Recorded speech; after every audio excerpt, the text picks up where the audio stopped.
बेटी ये पैसे छुपा लो, मेरी दवाई के लिए हैं, मेरे पिता बाबूलाल ने रोते हुए कहा। तभी अचानक मेरे भाई वीर ने पीछे से आकर पिता के हाथ से पैसे छीन लिए और गुस्से में बोला, हरामखोर, मुझसे पैसे चुराकर अपनी बेटी को दे रहे हो, अब इसी के साथ रहो। वीर ने मुझे और मेरे पिता बाबूलाल को घर से निकाल दिया। मैं पिता को झोंपड़ी में ले आई और खुद भूखी रहकर भी उन्हें खाना खिलाती। पिता मुझे दुआएं देते, भगवान तुझे बेशुमार दौलत दे। कुछ ही दिनों बाद मेरे पिता बाबूलाल का निधन हो गया, लेकिन मुझे असली झटका तो तब लगा जब उसी शाम उनकी दुआ सच हो गई। मेरी माँ का निधन बहुत पहले हो गया था, जब मैं इतनी छोटी थी कि मुझे समझ भी नहीं आता कि मौत क्या होती है। उनके जाने के बाद हमारे घर का सुकून चला गया। मेरे पिता बाबूलाल दिन भर मजदूरी करते थे और जो कुछ कमाते वह हमारे गुजारे के लिए वह मुश्किल काफ़ी होता। मगर मेरा भाई वीर हमेशा से अलग था, बेरहम। माता पिता के चले जाने के बाद उसमें जैसे कोई दया ही नहीं बची थी। वह रोज हमारे साथ ऐसा व्यवहार करता जैसे हम उसके लिए एक बोझ हैं। मैं अक्सर सोचती, हमने ऐसा क्या किया है जो वह हमसे इतनी नफरत करता है। शायद गरीब इंसान के दिलों को कठोर बना देती हैं। उस रात भी कुछ ऐसा ही हुआ। मेरे पिता बाबूलाल दिन भर की मेहनत के बाद जब घर लौटे तो उनकी हालत ठीक नहीं लग रही थी। उनके चेहरे पर पीलापन था और सांसें तेज चल रही थी। मैंने उनका हाथ थामा, वह बुखार से तप रहे थे। मैंने चिंतित होकर उनके माथे पर हाथ रखा तो वे मुस्कुरा दिए। बेटी चिंता मत करो, मैं ठीक हूँ। मगर मैं जानती थी कि वे ठीक नहीं थे। उन्होंने कांपते हाथों से अपनी जेब में हाथ डाला और कुछ मुड़े तुड़े नोट निकालकर मेरी हथेली पर रख दिए। ये दवा के पैसे हैं, सुबह मुझे हकीम के पास ले चलना। मैंने पैसे देखे, शायद 200 रुपये थे। उनमें मेरी पूरी दुनिया समाई हुई थी। मैंने पैसे मजबूती से मुट्ठी में दबा लिए और सोचने लगी कि सुबह पिता के लिए अच्छी दवा ले आऊंगी। मगर मेरी खुशी ज़्यादा देर तक नहीं टिक पाई। मैं अभी पैसे संभाल ही रही थी कि पीछे से एक सख्त आवाज़ आई। ये क्या हो रहा है? मैंने चौंक कर पीछे देखा। वीर भैया दरवाजे पर खड़े थे और उनकी आंखों में वही गुस्सा था जो अक्सर मुझे डरा देता था। उन्होंने एक कदम आगे बढ़ाया और जबरदस्ती मेरा हाथ पकड़कर पैसे छीन लिए। ये पैसे कहाँ से आए? उनकी आवाज़ में शक्ति थी। पिता ने कमज़ोर आवाज़ में कहा, वीर, ये मेरी दवाई के पैसे हैं, ये चोरी के नहीं हैं, मैंने खुद कमाए हैं। वीर भैया व्यंग्य से हंस पड़े। चोरी के नहीं, झूठ मत बोलो हरामखोर, मुझसे पैसे चुराकर इस सुमित्रा को दे रहे हो। पिता कुछ कहना चाहते थे, मगर वीर ने गुस्से में उनका बाजू झटक दिया। निकल जाओ मेरे घर से, तुम दोनों का यहाँ कोई हक नहीं। ये शब्द मेरे दिल में तीर की तरह लगे। मैं रोते हुए वीर के सामने हाथ जोड़े, भाई प्लीज ऐसा मत करो, हम कहाँ जाएंगे? मगर उसके चेहरे पर कोई नरमी नहीं आई। उसने हमें धक्के देकर दरवाजे से बाहर कर दिया। रात गहरी हो चुकी थी और हवा में काट देने वाली सर्दी थी। मैंने अपने पिता की तरफ देखा, वे खड़े भी नहीं हो पा रहे थे। मैंने उनका हाथ थामा और सहारा देकर कहा, पिताजी हम चलते हैं, मैं हूं ना, मैं सब संभाल लूंगी। मैं खुद नहीं जानती थी कि मैंने ये बात क्यों कही। मेरे पास ना कोई ठिकाना था, ना कोई सहारा, मगर मैंने फैसला कर लिया था कि चाहे जो भी हो, मैं पिताजी को असहाय नहीं छोड़ूंगी। हम कई घंटे पैदल चलते रहे, अंधेरी गलियों में, खामोश सड़कों पर। पिताजी की हालत बिगड़ती जा रही थी, मगर मैं उन्हें रुकने नहीं दे सकती थी। आखिरकार हमें वह पुरानी झोंपड़ी नजर आई जो कुछ दिन पहले मेरे एक पुराने जानने वाले ने छोड़ दी थी। मैंने दरवाज़ा खोला। अंदर कुछ भी नहीं था, बस एक पुरानी चारपाई और एक मिट्टी का घड़ा था। मैंने पिताजी को चारपाई पर बिठाया और अपनी चादर उन्हें ओढ़ा दी। पिताजी ने कमजोर आंखों से मेरी तरफ देखा और गहरी सांस भरी। बेटी, भगवान तुझे बेशुमार दौलत दे, तेरी किस्मत खोल दे, तुझे कोई तकलीफ न हो। मैंने जबरदस्ती मुस्काने की कोशिश की, मगर मेरी आंखें भर आई। मैं नहीं जानती थी कि किस्मत मेरे लिए क्या लेकर आ रही थी। मुझे कभी किसी चीज़ की कमी न हो, यह कहते ही उनकी आंखें बंद हो गई। मैंने उनके हाथ थामे और अपनी आंखों से बहते आंसू साफ किए। मैं नहीं जानती थी कि आगे क्या होने वाला है, मगर मुझे यकीन था कि पिताजी की दुआएं कभी भी व्यर्थ नहीं जाती। मेरे पिताजी मेरी दुनिया थे, वह दुनिया जिसमें गरीबी थी मगर सुकून था, जिसमें अभाव था मगर प्रेम की गरमाहट थी। मगर उस रात वह दुनिया मुझसे हमेशा के लिए छिन गई। मैंने रात भर उनका माथा सहलाया, मगर बुखार कम होने का नाम ही नहीं ले रहा था। उनकी सांसें धीरे धीरे थम रही थी, जैसे शरीर ने अपनी हिम्मत खो दी हो। मैंने चादर में लिपटकर उनके सीने पर सिर रख दिया, जैसे छोटा बच्चा अपनी माँ की गोद में शरण लेता है। पिताजी, आप जल्दी ठीक हो जाएंगे। मैं उनके सीने पर हाथ रखा। उनकी सांसें हल्की होती जा रही थी। उन्होंने धीरे से मेरी तरफ देखा। उनकी आंखों में चमक थी, मगर शरीर में अब शक्ति नहीं थी। उनके होठों पर हल्की मुस्कान आई, जैसे वे मुझे यकीन दिलाना चाहते हो कि मैं अकेली नहीं हूँ। बेटी, भगवान तुझे अपार धन संपत्ति दे, तुझे कभी किसी चीज की कमी न हो। यह कहकर उनकी आंखें बंद हो गई। मैंने उनके कंधे को हिलाया। पिताजी, कोई जवाब नहीं आया। मैंने झुककर उनके चेहरे पर हाथ रखा। उनकी सांसें थम चुकी थी। पिताजी, मैंने दुख और बेबसी से चीख कर पुकारा, मगर मेरी आवाज़ सुनने वाला वहाँ कोई नहीं था। मैंने उन्हें झकझोरा, वो बस खामोश थे। मुझे लगा जैसे मेरी दुनिया एक पल में उजड़ गई हो। उस समय मुझे भी याद नहीं आ रहा, न सर्दी न भूख, बस एक गहरा अंधकार था जो मेरे भीतर फैलता जा रहा था। मुझे नहीं पता कि मैं कितनी देर यूं ही उनके सीने पर सिर रखकर रोती रही। समय जैसे ठहर चुका था। शायद रात बीत चुकी थी, शायद कई घंटे गुजर चुके थे, मगर मुझे कोई एहसास नहीं था। सुबह जब झोंपड़ी के बाहर रोशनी फैली तो मैंने बेबसी से चारों ओर देखा। मेरे पास कुछ भी नहीं था, न कफन के लिए पैसे, न अंतिम संस्कार की व्यवस्था। मैं अनायास खड़ी हुई और गली की तरफ दौड़ पड़ी। कोई है? मेरे पिताजी नहीं रहे। भगवान के लिए कोई मेरी मदद करे। मगर मेरी आवाज़ सुनने वाला कोई नहीं था। जो लोग गुजर रहे थे उन्होंने पलट कर भी नहीं देखा। मैं जानती थी कि गरीबी में मरने वालों का कोई हाल पूछने वाला भी नहीं होता, मगर मैंने कभी नहीं सोचा था कि मेरे अपने पिताजी इस तरह बेबसी में दुनिया से चले जाएंगे और कोई पूछने वाला ही नहीं होगा। कई घंटों की कोशिशों के बाद मोहल्ले के एक बुजुर्ग ने दया दिखाई। उन्होंने एक पुरानी चादर निकाली और मेरे पिताजी को कफन के रूप में ओढ़ा दी। कुछ और लोगों ने गली के बच्चों को बुलाया और इस तरह चंद अजनबी हाथों की मदद से मेरे पिता को जमीन के सुपुर्द कर दिया गया। जब मैं वापस झोंपड़ी में आई तो हर चीज सुनसान थी। मैंने जीवन में कभी इतनी वीरानी महसूस नहीं की थी। उस छोटी सी जगह में पहले मेरे पिताजी की सांसें गूंजती थी, उनकी खांसी सुनाई देती थी, उनकी हल्की सी आवाज़ मेरे कानों में पड़ती थी, मगर अब वहाँ कुछ भी नहीं था। मैं चुपचाप जमीन पर बैठ गई। कुछ समझ ही नहीं आ रहा था कि अब मुझे क्या करना है। रात गहरी हो चुकी थी। झोंपड़ी के अंदर एक अनजानी सी शांति थी, मगर मेरे दिल की धड़कनें उस शांति को भंग कर रही थी। मैंने धीरे धीरे नजरें उठाई और झोंपड़ी के अंधेरे कोनों की तरफ देखा, जहाँ मुझे कुछ महसूस हो रहा था, जैसे कोई वहाँ मौजूद हो। मेरी सांसें रुक सी गई, हाथ बर्फ की तरह ठंडे हो गए। मैंने खुद को समझाया कि ये मेरा भ्रम है। मैंने 3 दिन से कुछ नहीं खाया था। मैं थक चुकी थी। मेरा मन शायद उलझन का शिकार था, मगर नहीं, वह आहट मैंने स्पष्ट रूप से सुनी थी। कौन है? मेरी आवाज़ कांप रही थी, जैसे मेरी अपनी हिम्मत भी मुझे छोड़ रही थी। जवाब में सिर्फ सन्नाटा था, मगर हवा जैसे और तेज हो गई। दरवाजे की पुरानी लकड़ी के तख्ते चरमराने लगे। मैंने तेजी से दौड़कर दरवाज़ा बंद किया और सांस रोककर खड़ी रही। दिल बेकाबू होकर धड़क रहा था। कुछ देर यूं ही खड़ी रही, फिर किसी तरह खुद को संभालकर चादर में लिपटकर लेट गई, मगर नींद आंखों से कोसों दूर थी। पिताजी के बिना यह झोंपड़ी किसी शमशान के समान लगने लगी थी। मैंने आंखें बंद कर ली, मगर दिमाग में वही ख्याल गूंज रहा था, क्या कोई मेरे आसपास था? सुबह जब मेरी आंख खुली तो बाहर रोशनी फैल चुकी थी। रात के डर अब भी मेरे मन में ताज़ा थे, मगर मैंने खुद को संभाला। झोंपड़ी दरवाजे की तरफ देखा। वह बंद था, बिल्कुल उसी तरह जैसे मैंने रात को बंद किया था। मैंने धीरे धीरे दरवाज़ा खोला और बाहर कदम रखा। जैसे ही मैंने दहलीज के बाहर कदम रखा, मेरी आंखें आश्चर्य से फट गई। मेरे पैरों के पास जमीन पर कुछ पड़ा था, एक चमकदार कीमती चीज। मैंने झुककर उसे उठाया। वह एक हीरा जड़ा सुनहरा हार था। सूरज की रोशनी उसके रतन इस तरह चमक रहे थे जैसे आसमान में सितारे।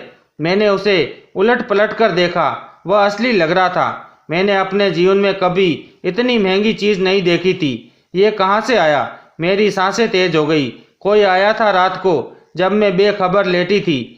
कोई आया था और ये हार रखकर चला गया, मगर कौन और क्यों? मैंने अविश्वास से चारों ओर देखा।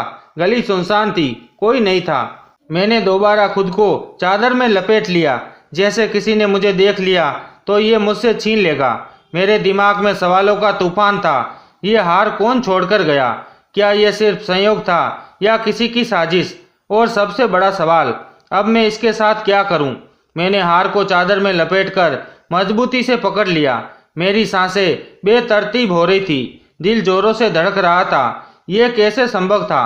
कल रात में भूख, बेबसी और खाली हाथ थी, और आज सुबह मेरे कदमों के पास एक ऐसा खजाना पड़ा था जिसकी कीमत शायद हजारों में नहीं, लाखों में हो सकती है।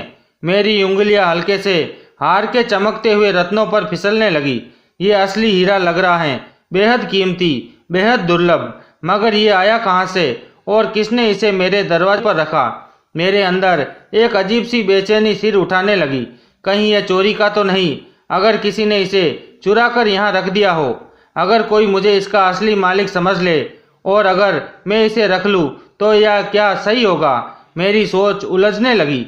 अगर यह सच में किसी की खोई हुई चीज़ थी तो मुझे इसे वापस कर देना चाहिए, मगर वापस करूं तो किसे? झोंपड़ी के बाहर तो कोई नहीं था। गली में खामोशी थी, जैसे कभी कुछ हुआ ही ना हो। अगर मैं किसी से पूछूं कि ये किसका है तो क्या लोग मुझ पर शक नहीं करेंगे? क्या वे मुझ पर चोरी का इल्जाम नहीं लगा देंगे? मेरे दिल ने कहा, यह शायद भगवान की तरफ से दिया गया इनाम है। मैंने झोंपड़ी के अंदर कदम रखा और मैं जमीन पर गिर पड़ी। जल्दी से हार को चादर में लपेटकर एक पुरानी मिट्टी के घड़े में छुपा दिया। मेरा दिल तेजी से धड़क रहा था। दिमाग में कई सवाल घूम रहे थे।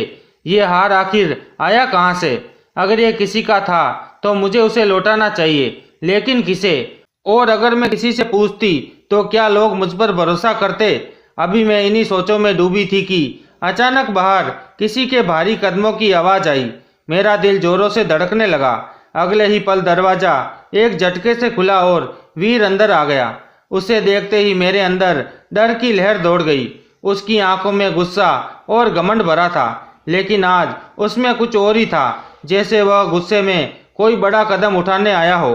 तू यहाँ छुपी बैठी है, वीर गरजा। उसकी आंखें गुस्से से लाल थी। मैं घबराकर खड़ी हो गई। भाई, तुम यहाँ क्या कर रहे हो? वीर ने गुस्से में कहा। मैं ये पूछने नहीं आया कि मैं यहाँ क्या कर रहा हूँ, मैं ये पूछने आया हूँ कि तूने ये चोरी कहाँ से की? मेरा दिल तेजी से धड़कने लगा। चोरी? मैंने कुछ नहीं किया। वीर हंसा, लेकिन उसकी हंसी में ताने और गुस्से का मिलजुला असर था। झूठ मत बोल, पूरे मोहल्ले में चर्चा है कि बीरेन ठाकुर की हवेली से एक कीमती हार चोरी हुआ है, और आज सुबह तेरी ही झोंपड़ी के बाहर एक हार पड़ा मिला।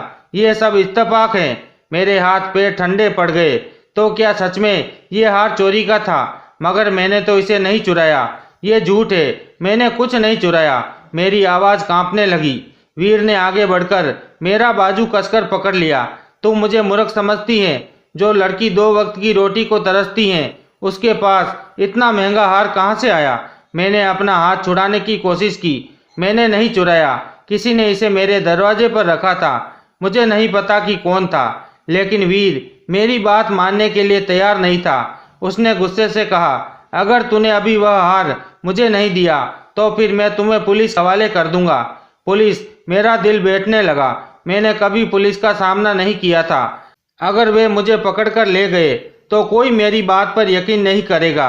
लोग मुझे चोर समझ लेंगे। मेरी आंखों में आंसू आ गए। भाई, मैं तुमसे हाथ जोड़कर कहती हूँ, मैं निर्दोष हूँ। मैंने कुछ नहीं चुराया। लेकिन वीर पर मेरी बातों का कोई असर नहीं हुआ। उसने फिर मेरा हाथ कसकर पकड़ लिया और कहा, चल मेरे साथ, पुलिस के सामने ही सच बाहर आएगा। मैंने पूरी ताकत से खुद को छुड़ाया और कुछ कदम पीछे हट गई। मेरी आंखों में डर था, लेकिन अब उसमें हिम्मत भी थी। तुम जो करना चाहो करो, लेकिन मैं बेगुनाह हूँ और मैं किसी से नहीं डरती। वीर थोड़ा चौंका, जैसे उसे मेरी हिम्मत पर यकीन न हुआ हो, लेकिन उसकी आंखों में वही क्रूरता थी। वह मेरी तरफ बढ़ा, लेकिन मैंने फिर एक कदम पीछे ले लिया। अब मेरे अंदर डर से ज्यादा आत्मविश्वास था। मैंने कुछ नहीं किया, मैंने साफ और बुलंद आवाज में कहा। वीर के चेहरे पर गुस्से से भरी मुस्कान आ गई। अच्छा, तू मान नहीं रही, ठीक है, पुलिस ही तुझे सीधा करेगी।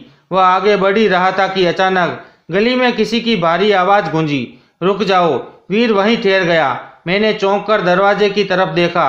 एक लंबा मजबूत कदकाठी वाला आदमी वहां खड़ा था। उसकी आंखों में आत्मविश्वास था और चेहरे पर शक्ति।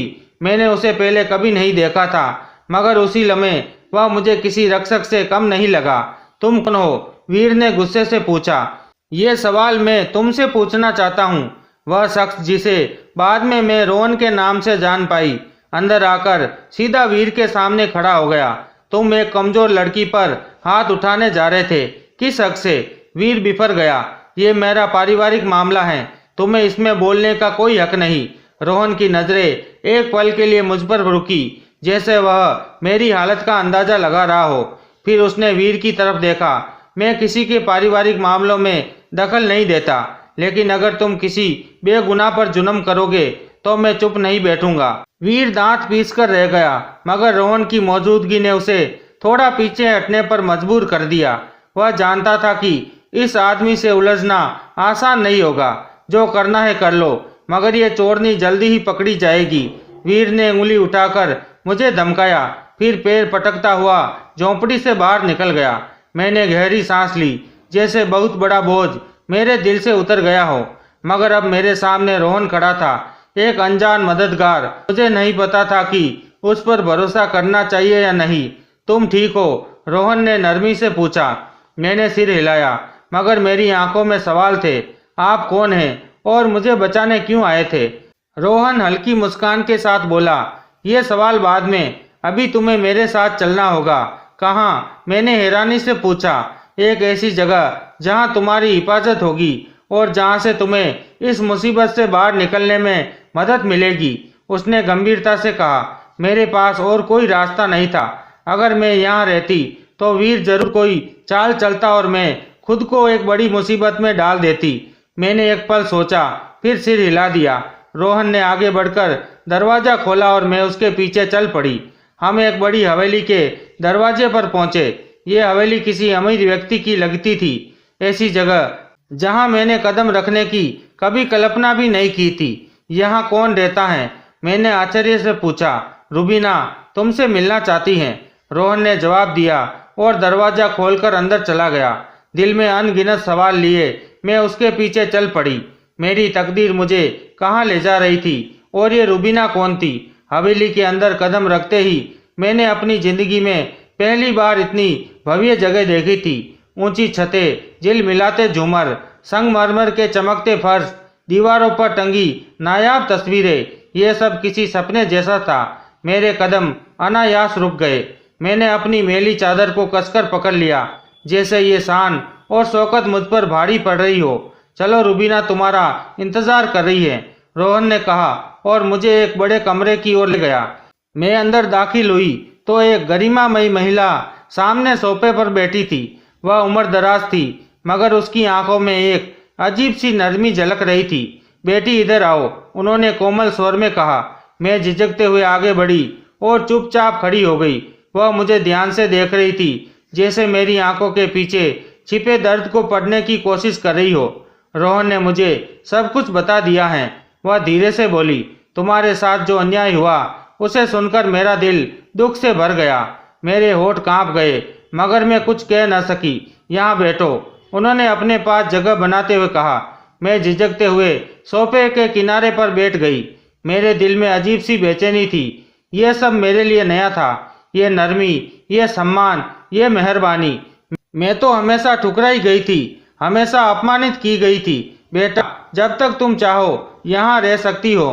तुम्हें अब किसी चीज की चिंता करने की जरूरत नहीं। रुबीना ने मेरे सिर पर हाथ रखते हुए कहा। मेरी आंखों में आंसू आ गए। मगर मैं आपके लिए अजनबी हूँ, फिर भी आप मेरे साथ इतनी मेहरबान क्यों हो रही हैं? रुबीना ने हल्की मुस्कान के साथ मेरी ओर देखा। कभी कभी ईश्वर किसी को हमारी जिंदगी में इसलिए भेजता है ताकि हम अपनी छोटी सी भलाई से उसकी परीक्षा को आसान कर सके। शायद तुम्हारा यहाँ आना भी कोई संयोग नहीं। अगले कुछ दिनों में मुझे ऐसा सुकून मिला जो मैंने पहले कभी महसूस नहीं किया था। नरम बिस्तर, दिन में 3 बार भोजन, सम्मान, आराम, मगर अजीब बात यह थी कि मैं फिर भी बेचैन रहती। यह सब मेरे लिए नया था, मेरे भाग्य में जैसे कभी लिखा ही नहीं था। मैं अक्सर सोचती थी कि मैं यहाँ आई कैसे और क्या हमेशा यहाँ रह पाऊंगी। रोहन अक्सर हवेली में आता। शुरू में मैंने ज़्यादा ध्यान नहीं दिया, मगर जल्दी ही मुझे महसूस होने लगा कि वह मुझ पर खास ध्यान दे रहा था। वह जब भी आता उसकी नज़रें अक्सर मुझ पर टिक जाती। वह मुझसे नरमी से बात करता, मेरे आराम के बारे में पूछता और अगर कभी मैं किसी बात को लेकर परेशान नजर आती तो तुरंत मदद की पेशकश कर देता। मुझे समझ नहीं आता था कि यह सब क्यों हो रहा है। क्या वह वाकई मेरा शुभ चिंतक था या उसकी नज़रों में कोई और ही भावना थी। हवेली में रहते हुए मुझे 1 हफ्ता हो चुका था, मगर मेरे दिल से वह बेचैनी खत्म ही नहीं हो रही थी जो पहले दिन से मेरे साथ थी। यह सब किसी सपने की तरह था। आरामदायक कमरे, नरम बिस्तर, हर वक्त गर्म खाना और सम्मान, मगर कहीं न कहीं मुझे लगने लगा था कि यह सब कुछ उतना सीधा नहीं जितना दिखाई दे रहा है। रुबीना का व्यवहार मेरे साथ हमेशा माँ जैसा रहता था, मगर रोहन के रवैये में दिन ब दिन अजीब सा बदलाव आ रहा था।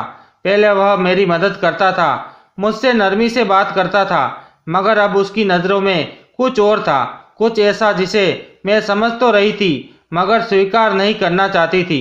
वह जब भी आता मुझे बहुत ध्यान से देखता, कभी मेरी खैरियत पूछता, कभी हवेली के किसी काम में मेरी मदद करने की पेशकश करता और कभी अनायास ही ऐसे शब्द कह देता जिससे मुझे अजीब सा एहसास होता। तुम इस हवेली में अच्छी लगती हो सुमित्रा, शायद तुम्हें हमेशा के लिए यहीं रहना चाहिए। वह एक दिन धीरे से बोला। मैंने चौंक कर उसे देखा। हमेशा, मगर मैं तो यहाँ सिर्फ कुछ दिनों के लिए ठहरी हूँ। रोहन ने एक गहरी मुस्कान के साथ सिर हिलाया। हाँ शायद, मगर कभी कभी कुछ मेहमान हमेशा के लिए घर का हिस्सा बन जाते हैं। मैं उसकी बातों को ज़्यादा गंभीरता से नहीं लेती थी, मगर मेरे दिल में कुछ खटकने लगा था। उसी शाम जब मैं हवेली के बगीचे में टहल रही थी तो मुझे बाहर दरवाजे पर शोर सुनाई दिया। मैंने पलटकर देखा तो मेरे कदम वहीं जम गए। वीर, वह हवेली के दरवाजे पर खड़ा था। उसके हाथ में एक कागज था और चेहरे पर वही जहरीली मुस्कान थी जो हमेशा मेरे लिए मुसीबत लेकर आती थी। रुबीना को बुलाओ, वह चौकीदार से चिल्लाकर कह रहा था। मेरे शरीर में सिरन दौड़ गई। वह यहाँ क्यों आया है? क्या वह मुझे यहाँ भी चैन से नहीं रहने देगा? चौकीदार ने रुबीना को खबर दी और कुछ ही पलों में वह पूरे सम्मान के साथ दरवाजे पर आ गई। क्या मसला है? उन्होंने सख्त लहजे में पूछा। वीर ने कागज आगे बढ़ाया। ये देखिए, ये लड़की जो आपकी हवेली में आराम से रह रही है, वह एक चोरनी है। यह पुलिस का नोटिस है जिसमें साफ लिखा है कि वीरेंद्र ठाकुर के हार की चोरी में इस पर शक है। मेरा दिमाग सुन्न हो गया। मैंने अविश्वास से रुबीना की ओर देखा, मगर उसके चेहरे पर कोई चिंता नहीं थी। उन्होंने वीर की आंखों में आंखें डालकर कहा, यह सब झूठ है। सुमित्रा निर्दोष है और मैं किसी कागज के आधार पर उस पर शक नहीं कर सकती। अगर तुम्हें कोई समस्या है तो जाकर पुलिस से कहो कि खुद आकर जांच करे। वीर हैरान रह गया। शायद उसे उम्मीद नहीं थी कि रुबीना इस तरह मेरी हिमायत करेगी। मगर ये चोर है, उसने जिद की। रोहन चुपचाप खड़ा था, मगर अचानक एक कदम आगे बढ़ा और सख्ती से बोला, वीर, मैं तुम्हें चेतावनी दे रहा हूँ। अगर तुमने सुमित्रा को और परेशान करने की कोशिश की तो मैं तुम्हें खुद पुलिस के हवाले कर दूंगा। वीर के चेहरे पर गुस्से की लहर दौड़ गई, मगर वह बेबस नजर आया। उसने मेरी ओर नफरत भरी नजर डाली और दांत पीसकर कहा, यह मामला अभी खत्म नहीं हुआ सुमित्रा, मैं तुम्हें चैन से नहीं बैठने दूंगा। यह कहकर वह तेजी से मुड़कर चला गया। मैंने गहरी सांस ली, मगर मेरे दिल में बेचैनी और बढ़ गई थी। मैं जानती थी कि वीर इतनी आसानी से हार मानने वाला नहीं था और कहीं ना कहीं मुझे यह भी महसूस हो रहा था कि रोहन का रवैया भी अब पहले जैसा नहीं रहा। रात के अंधेरे में हवेली शांत थी, मगर मेरी आंखों में नींद नहीं थी। वीर की बातें, रोहन का बदला हुआ व्यवहार और सबसे बढ़कर वह हार, ये सब मेरे दिमाग में एक तूफान मचा रहा था। अब मैं और चुप नहीं रह सकती थी। सुबह जब मैं रुबीना के कमरे में पहुंची तो वह नाश्ता कर रही थी। मुझे देखकर उन्होंने मुस्कुराते हुए हाथ के इशारे से बैठने को कहा। बेटा, सब ठीक है, तुम परेशान लग रही हो, उन्होंने नरमी से पूछा। मेरे हाथ पसीने से भीग रहे थे, मगर मैंने हिम्मत करके कहा, मैं आपसे एक जरूरी बात करना चाहती हूँ। उन्होंने जिज्ञासा से मेरी ओर देखा।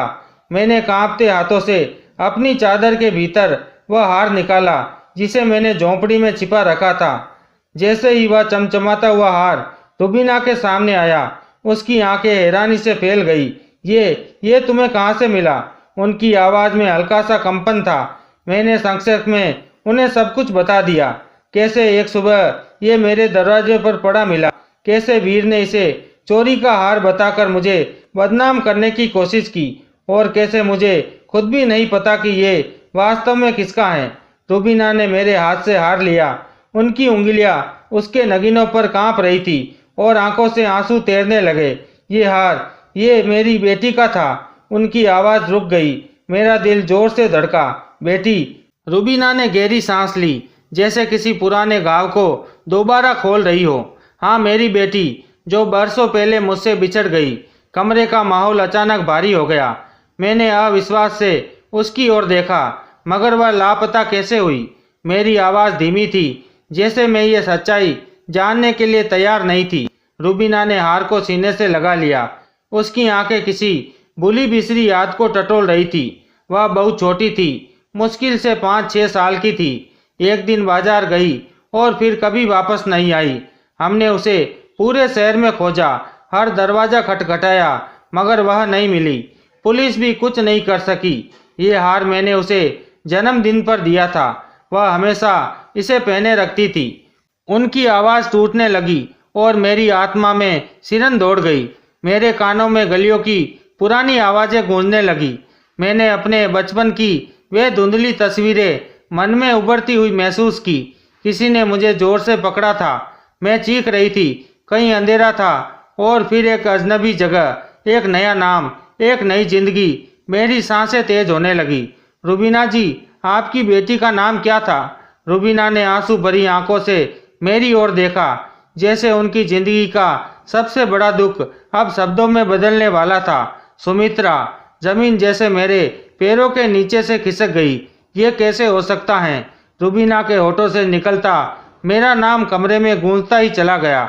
मेरा दिमाग सुन्न हो गया। सब कुछ बेजान सा लगने लगा। क्या यह संभव था? क्या मैं वास्तव में उनकी खोई हुई बेटी थी? क्या मेरी पूरी जिंदगी एक झूठ थी? यह कैसे हो सकता है? मैंने कांपती आवाज में पूछा। रुबीना ने मेरी ओर देखा। उनकी आंखों में उम्मीद और डर एक साथ चमक रहे थे। उन्होंने हाथ बढ़ाया और मेरे गालों पर सने से हाथ रखा, जैसे किसी सपने को सच में बदलने की कोशिश कर रही हो। मेरे पास एक चीज़ है जो शायद हमारे इस सवाल का जवाब दे सके, उन्होंने धीरे से कहा और अपनी अलमारी की ओर बढ़ी। उन्होंने दरवाज़ा खोला और अंदर से एक पुराना धुंधला हो चुका तस्वीरों का एल्बम निकाला। मैं सांस रोके उन्हें देख रही थी। वे धीरे धीरे पन्ने पलट रही थी, जब तक कि एक तस्वीर पर आकर न रुक गई। उन्होंने वह तस्वीर मेरे सामने रख दी। मैंने झिझकते हुए उसे उठाया और मेरी आंखें आश्चर्य से फैल गई। तस्वीर में एक मासूम बच्चा था, मुश्किल से 5 या 6 साल का, जो रुबीना की गोद में बैठा मुस्कुरा रहा था। बच्चे के बाल घुंघराले थे, आंखें बड़ी बड़ी और माथे पर हल्का सा घाव का निशान था, बिल्कुल वैसा जैसा मेरे माथे पर था। मेरे हाथ कांपने लगे। मैंने अविश्वास से अपने माथे पर हाथ फेरा और फिर तस्वीर में बच्चे के माथे की ओर देखा। वह निशान बिल्कुल एक जैसा था, एक ही जगह पर, जैसे तकदीर के हाथों ये निशानी अंकित कर दी गई हो। ये तुम हो सुमित्रा। रुबीना की आवाज़ भीगी हुई थी। ये मेरी बेटी है जिसे मैंने बरसों पहले खो दिया था। उन्होंने मेरी ओर हाथ बढ़ाया, जैसे वह मेरी सच्चाई को छू लेना चाहती हो, जैसे वह ये यकीन कर लेना चाहती हो कि मैं वही हूँ जिसे वे बरसों से खोज रही थी। नहीं, ये संभव नहीं। मैंने अविश्वास से सिर हिलाया, मगर तस्वीर के रंग, उस बच्चे की आंखें, वह घाव, सब कुछ चीख चीख कर यही कह रहा था कि मैं वही गुमशुदा सुमित्रा हूँ। मेरी सांसें तेज होने लगी। अब मैं आपकी बेटी हूँ, तो मैं यहाँ कैसे पहुँची? मुझे अपने माता पिता के रूप में कोई और क्यों याद आता है? मेरे बाबूजी, वे तो सारी जिंदगी मेरे साथ रहे। रुबीना ने गहरी सांस ली, जैसे उन्हें मेरे अविश्वास की भावना का अंदाजा हो। शायद तुम्हें किसी ने चुरा लिया था, शायद तुम्हें बेच दिया गया था, मैं नहीं जानती, मगर मैं ये जानती हूँ कि तुम ही मेरी सुमित्रा हो। ये हार तुम्हारे पास यूं ही नहीं आया, ये निशानी यूं ही तुम्हारे माथे पर नहीं है। ये सब संयोग नहीं, ये सच है। मेरी आंखों में आंसू बहने लगे।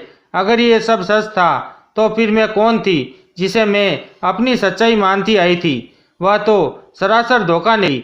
मैंने जिस पिता को अपना सब कुछ समझा था, वे शायद मेरे पिता ही नहीं थे। नहीं, ये सब इतना आसान नहीं हो सकता। जानती हूँ बेटी, रुबीना की आवाज़ कांप गई, मगर सच हमेशा अपने रास्ते पर ही जाता है। और अब तुम्हें फैसला करना होगा कि तुम इस सच को स्वीकार करोगी या फिर इसे अनदेखा कर दोगी। कमरे की हवा बदल चुकी थी, मेरी दुनिया एक पल में बदल चुकी थी और मैं जानती थी कि मैं इसे स्वीकार कर पाऊंगी या नहीं। मेरी जिंदगी ऐसे मोड़ पर पहुंच चुकी थी जहां सच और झूठ के बीच की दीवार गिरने वाली थी। रुबीना की बातें मेरे दिल में उतर रही थी, मगर मैं अभी तक सब कुछ स्वीकार नहीं कर पा रही थी। क्या वास्तव में मैं उसकी खोई हुई संतान थी? अगर हाँ, तो मेरे वे बाबूजी कौन थे जो हमेशा मेरे साथ रहे? अगर मैं एक अमीर परिवार की वारिस थी तो इतने साल झोंपड़ी में क्यों गुजारे? मगर इन सवालों के जवाब इतनी आसानी से नहीं मिलने वाले थे, क्योंकि मेरी पूरी सच्चाई छुपाने के लिए कुछ लोग पूरी ताकत से कोशिश कर रहे थे। मेरे अंदर अभी भी अविश्वास था, मगर रुबीना को पूरा विश्वास था कि मैं ही उनकी बेटी हूँ। उन्होंने घोषणा कर दी कि वह मेरा डीएनए परीक्षण करवाएगी ताकि सच्चाई पूरी दुनिया के सामने आ जाए। यह खबर जैसे ही बाहर निकली, वीर गुस्से से भर उठा। उसके लिए यह सब कुछ तबाही का संकेत था, क्योंकि अगर मैं वास्तव में रुबीना की बेटी साबित हो जाती तो फिर उसका मुझ पर कोई अधिकार नहीं रह जाता। सबसे बड़ी बात, मैं एक साधारण लड़की से एक अमीर परिवार की वारिस बन जाती। वीर ने तुरंत हरकत में आकर मुझे बदनाम करने की कोशिश तेज कर दी। उसने मोहल्ले में फैला दिया कि मैं एक चालाक लड़की हूँ जो अमीरों को बेवकूफ़ बनाकर उनकी संपत्ति पर कब्जा करना चाहती हूँ। यह लड़की एक चोर थी, अब अमीर बनने की तैयारियां कर रही है। वह गालियों में चीख चीख कर लोगों को भड़का रहा था, मगर रुबीना की ताकत के आगे उसकी ये साजिश नाकाम थी। वह खुलकर मेरे खिलाफ कुछ नहीं कर सकता था, लेकिन वह अभी भी चुप बैठने वाला नहीं था। इसी दौरान रोहन का व्यवहार भी बदलने लगा। पहले वह मेरा सबसे बड़ा रक्षक था, मेरी हर मुश्किल में मेरी ढाल बना था, लेकिन अब कुछ अजीब होने लगा था। रोहन मेरे करीब आने लगा था। वह अक्सर मेरी तारीफें करता, नरमी से बात करता, और एक दिन तो उसने खुलकर कह दिया, सुमित्रा, तुम्हें एहसास भी नहीं है कि तुम कितनी भाग्यशाली हो, इतने बड़े परिवार की बेटी बन गई हो। लेकिन याद रखना, इस दुनिया में कुछ भी मुफ्त में नहीं मिलता। मैं उसकी बातें सुनकर चौंक गई। क्या मतलब? वह मुस्कुराया, लेकिन उसकी मुस्कुराहट जहरीली थी। मतलब यह है कि कुछ लोग तुम्हें उत्तराधिकारी नहीं बनना देना चाहते और कुछ लोग चाहते हैं कि तुम बनो, लेकिन उनकी शर्तों पर। मुझे उस समय उसकी बात पूरी तरह से समझ में नहीं आई, लेकिन बाद में जब यह सच्चाई खुली तो मेरे पैरों तले से जमीन खिसक गई। मेरे डीएनए परीक्षण के नतीजे आने में अभी समय था, लेकिन रुबीना जी को पूरा विश्वास था कि मैं उनकी ही बेटी हूँ। उन्होंने मेरी कानूनी पहचान को स्वीकार कराने के लिए वकीलों से बातचीत शुरू कर दी थी। यही वह समय था जब मुझे संपत्ति से वंचित करने की कोशिश शुरू हुई। सबसे पहले रुबीना जी की करीबी रिश्तेदार ने दावा कर लिया कि सुमित्रा एक धोखेबाज हैं और यह कि इनकी असली बेटी कहीं और है। फिर मेरे खिलाफ एक झूठा मुकदमा दर्ज करवा दिया गया कि मैंने रुबीना जी की संपत्ति पर कब्जा करने के लिए उन पर तंत्र मंत्र किया है। सबसे खतरनाक साजिश मेरी हत्या की कोशिश की थी। एक रात जब मैं अपने कमरे में सो रही थी, किसी ने मेरे तकिए के नीचे जहर की छोटी सी शीशी रख दी। अगर मैं बेखबरी में उसे छू लेती तो शायद वह जहर मेरी त्वचा में समा जाता। मैं सब कुछ देखकर अंदर ही अंदर टूटने लगी थी। मैंने अपनी पूरी जिंदगी गरीबी में गुजारी थी, लेकिन मुझे कभी भी किसी ने जान से मारने की कोशिश नहीं की थी। अब जब मेरी सच्चाई सामने आने वाली थी, तो अचानक लोग मुझे जिंदा निगलने को तैयार हो गए थे। रुबीना जी ने मुझे दिलासा दिया, लेकिन मैंने उनकी आंखों में भी परेशानी देखी थी। बेटी, मैंने कभी नहीं सोचा था कि जब मैं तुम्हें वापस पाऊंगी तो तुम्हें और ज़्यादा कठिनाइयों में डाल दूंगी, लेकिन मैं अब कमज़ोर पड़ने वाली नहीं हूँ। मैंने फैसला कर लिया है कि मैं अपनी पहचान के लिए पूरी ताकत से लड़ूंगी। रुबीना हमेशा एक मजबूत महिला रही थी, लेकिन एक दिन उन्होंने मुझे अपनी ज़िंदगी की वह कहानी सुनाई जिसने मुझे हिलाकर रख दिया। जब मैं युवा थी तो मेरे पति के परिवार ने मुझ पर बहुत अत्याचार किए। उन्हें लगता था कि मैं उनके बेटे के लायक नहीं हूँ। जब मेरी बेटी सुमित्रा पैदा हुई तो वे उसे मुझसे छीन लेना चाहते थे। एक दिन उन्होंने सुमित्रा को अगवा करने की साजिश की, लेकिन सब कुछ उल्टा हो गया और वह हमेशा के लिए खो गई। मुझे लगा कि जैसे मेरे शरीर से जान निकल गई हो। तो क्या मुझे मेरे अपनों ने ही मुझसे छीन लिया था? इसी दौरान रोहन का असली चेहरा भी सामने आ गया। यह वही व्यक्ति था जिसने मुझे बचाया था, जिसने मुझे यहाँ तक पहुँचाया था। लेकिन सच्चाई ये थी कि वह रुबीना की संपत्ति पर कब्जा करने की योजना बना चुका था। सुमित्रा, अगर तुम मुझसे शादी कर लो तो सब कुछ आसान हो जाएगा, एक दिन उसने कहा। मुझे जैसे किसी ने जहर दे दिया हो। तो तुम्हारी मदद के पीछे यही मकसद था। ये दुनिया स्वार्थ पर चलती है सुमित्रा। या तो तुम मेरे साथ शामिल हो जाओ या फिर अपने दुश्मनों के रहमो करम पर रहो। उसकी आंखों में वैसीपन था। अब समय आ चुका था कि सब कुछ खुलकर सामने आए। मेरे डीएनए परीक्षण की रिपोर्ट आ चुकी थी। मैं रुबीना जी की ही बेटी थी। कमरे में गहरा सन्नाटा था। मेरे हाथ में वह कागज था जिस पर मेरी पूरी जिंदगी का फैसला दर्ज था। रुबीना जी की अंगुलियां कांप रही थी, आंखों में बेचैनी थी। मेरे दिल की धड़कनें इतनी तेज थी कि मुझे लगा कि वह कमरे की खामोशी को तोड़ देगी। मैंने वह मुश्किल से अपने होठ हिलाए।